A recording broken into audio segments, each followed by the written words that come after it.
Like, how then can people put their faith in Jesus if they never hear of Jesus? And that is the exact question, like the exact words Paul uses in Romans 10. Turn over there with me. Romans chapter 10, verse 13. Everyone who calls on the name of the Lord will be saved. How then can they call on the one they have not believed in? And how can they believe in the one of whom they have not heard? And how can they hear without someone preaching to them? And how can anyone preach unless they are sent? As it is written, how beautiful are the feet of those who bring good news. I think the picture here is crystal clear. People cannot put their faith in Jesus if they never hear about Jesus. You keep going down in your Bible, you look at Romans 10:17, it says, faith comes by hearing, and hearing by the word of Jesus, the word of Christ. So people can't put their faith in Jesus if they don't hear about Jesus. And if they don't put their faith in Jesus, they cannot be saved from their sin. So get the picture. Over 2 billion people. They cannot go to heaven if they don't have faith in Jesus, and they cannot have faith in Jesus if they don't hear about Jesus. Like, it's simple logic. And you keep going, simple logic, they won't hear unless somebody tells them. Truth number 7. Christ commands his church to make the gospel known in all nations. I want to show you this.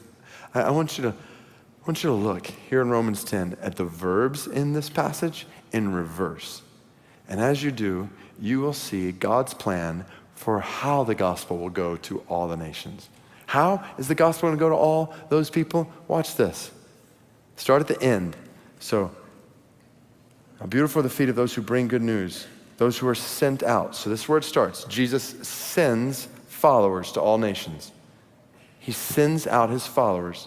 How can they preach unless they're sent? So what do those who are sent do? They preach. Followers proclaim the gospel to all nations. When you see that word preach, it's not, they will stand up in front of a lot of people behind a podium and on a big stage. Like, no, this is just speaking the gospel to other people, proclaiming the gospel. So Jesus sends his followers to all nations. His followers proclaim the gospel to all nations. When that happens, what happens? How will they hear without someone preaching them? So when we preach, people in all nations will hear. Like, unless we're proclaiming the gospel to a wall, when we share the gospel, people will hear it. And when people hear, how will they believe if they've not heard? When they hear, what will they do? Hearers in all nations will believe. Now we know, not everybody who hears the gospel, when we share it, will believe. We know that around us right here, as well as different places in the world. But don't miss this. We have confidence that some will believe. Like, remember the end of the story? Revelation 7, there's coming a day when people from every nation, tribe, and tongue, all the people groups represented on this map, are one day going to be gathered around the throne of Jesus, singing his praises for his salvation. You know what that means? That means you or I can go anywhere on that map, share the gospel with people there, and somebody's coming out. I guaranteed somebody's coming out. So hearers in all nations will believe. When they believe, how can they call on the one they've not believed in? Believers in all nations will call, and those who call from all nations will be what? Saved. So there it is. There's the plan. Now, look back at the plan there in those notes and ask the question, where is the only place this plan can break down?